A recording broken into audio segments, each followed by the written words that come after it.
ನೂತನ ಮುಖ್ಯಮಂತ್ರಿ ಡಿಕೆ ಶಿವಕುಮಾರ್ ಅವರು ತಾಲೂಕಿಗೆ ಮಂಜೂರಾಗಿ ಭೂಮಿ ಪೂಜೆಯಾಗಿರುವ ಜಿಲ್ಲಾಸ್ಪತ್ರೆಗೆ ಅನುದಾನ ನೀಡುವ ಮೂಲಕ ಜನಪರ ಕೆಲಸವನ್ನ ಮಾಡಲಿದ್ದಾರೆ ಎಂದು ಬಿಡಿಸಿಸಿ ಬ್ಯಾಂಕ್ ನಿರ್ದೇಶಕ ಡಿಪಿಎ ಅಧ್ಯಕ್ಷ ಚುಂಚೇಗೌಡ ತಿಳಿಸಿದರು.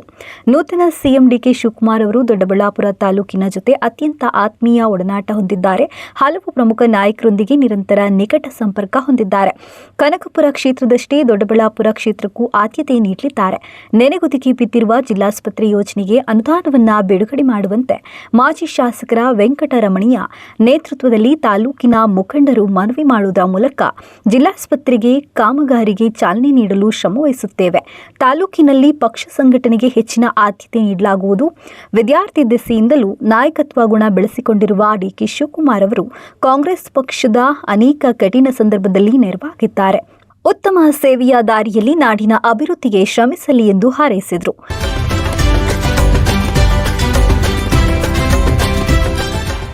ಮಾಜಿ ಸಿಎಂ ಸಿದ್ದರಾಮಯ್ಯ ವ್ಯಕ್ತಿಯಲ್ಲ, ಶಕ್ತಿ. ಗಣಿಧೂಳಿನಿಂದ ರಾಜಕೀಯವಾಗಿ ಅಜಾಗರೂಕತೆಯಿಂದ ಅಕ್ಷರಶಃ ನಲುಗಿ ಹೋಗಿದ್ದ ಬಳ್ಳಾರಿಯ ನಾಡಿಗೆ ಪಾದಯಾತ್ರೆ ಮಾಡುವ ಮೂಲಕ ಕಾಂಗ್ರೆಸ್ ಪಕ್ಷದ ಅಮೋಘ ಗೆಲುವಿಗೆ ಮುನ್ನುಡಿ ಬರೆದ ಸಿದ್ದರಾಮಯ್ಯನವರು 2013ರಿಂದ 2018ರವರೆಗೆ ನೀಡಿದ ಆಡಳಿತ ಒಂದು ದೊಡ್ಡ ಇತಿಹಾಸ. ಮೈಸೂರಿನ ಪುಟ್ಟ ಗ್ರಾಮದಿಂದ ಬಂದು ರಾಜಕೀಯವಾಗಿ ದೊಡ್ಡ ಮಟ್ಟಕ್ಕೆ ಬೆಳೆದು ಸಾಮಾಜಿಕ ನ್ಯಾಯವನ್ನು ಸಾಕಾರಗೊಳಿಸಲು ಎದೆಗಾರಿಕೆಯಿಂದ ಶ್ರಮಿಸಿದ ಸಿದ್ದರಾಮಯ್ಯ ಅಂತಹ ನಾಯಕರು ಕನ್ನಡ ನಾಡಿಗೆ ಅತ್ಯಂತ ಅಪರೂಪ. ಹಲವು ವರ್ಷಗಳ ಅವರೊಂದಿಗಿನ ಒಡನಾಟದಲ್ಲಿ ಹಲವು ಏಳು ಬೀಳುಗಳ ನಡುವೆಯೂ ಜನರ ಪ್ರೀತಿ ಮತ್ತು ಬೆಂಬಲದಿಂದ ಎಲ್ಲ ಮತೀಯ ಮತ್ತು ಫ್ಯೂಡಲ್ ಶಕ್ತಿಗಳ ವಿರುದ್ಧ ಗೆದ್ದು ನಿಂತ ಸಿದ್ದರಾಮಯ್ಯನವರ ಎದೆಗಾರಿಕೆಯು ಸಾರ್ವಜನಿಕ ಜೀವನಕ್ಕೆ ಬರುವ ಪ್ರತಿಯೊಬ್ಬ ವ್ಯಕ್ತಿಗೂ ಮಾದರಿಯಾಗುವಂಥದ್ದು. ಅವರ ಅನುಭವ, ಮಾರ್ಗದರ್ಶನ ಸರ್ಕಾರಕ್ಕೆ ಇರಲಿದೆ.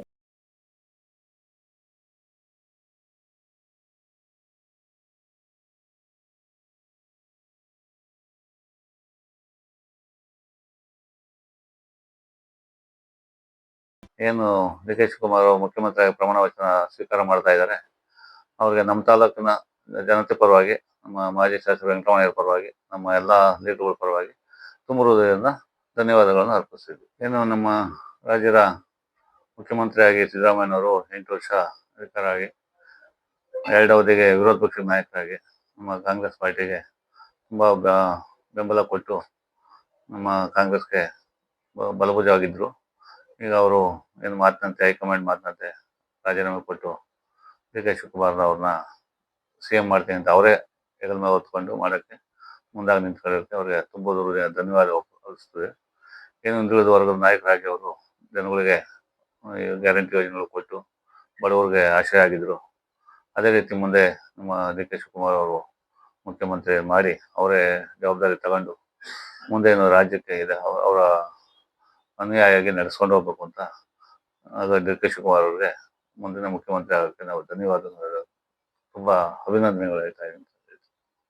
ಏನು ಡಿ ಕೆ ಶಿವಕುಮಾರ್ ಅವರು ವಿದ್ಯಾರ್ಥಿ ಸಂಘದಿಂದ ಹಿಡಿದು NSC ಆಗಿ ಕಾಂಗ್ರೆಸ್ನಲ್ಲಿ ಸಕ್ರಿಯವಾಗಿ ಇದ್ಕೊಂಡು ಎಂಥ ಕಷ್ಟ ಬಂದವನ್ನು ಕಾಂಗ್ರೆಸ್ ಕೈ ಬಿಡದಂಗೆ ಹೈಕಮಾಂಡ್ ಮಾತಿನಂತೆ ನಡ್ಕೊಂಡು ಎಲ್ಲ ರಾಜ್ಯದಲ್ಲೂ ಏನೋ ಸಂಕಷ್ಟ ಬಂದಾಗ ಡಿ ಕೆ ಶಿವಕುಮಾರ್ ಅವರು ಬೆನ್ನೆಲುಬಾಗಿ ನಿಂತ್ಕೊಂಡು ಕಾಂಗ್ರೆಸ್ಗೆ ದುಡ್ದಿದ್ದಕ್ಕೆ ಇವತ್ತು ಪ್ರತಿಕ್ರಿಯೆ ಹೈಕಮಾಂಡ್ ಅವ್ರು ಗುರುತಿಸಿ ಅವ್ರಿಗೆ ಒಳ್ಳೆ ಸ್ಥಾನ ಕೊಟ್ಟಿದ್ದಾರೆ.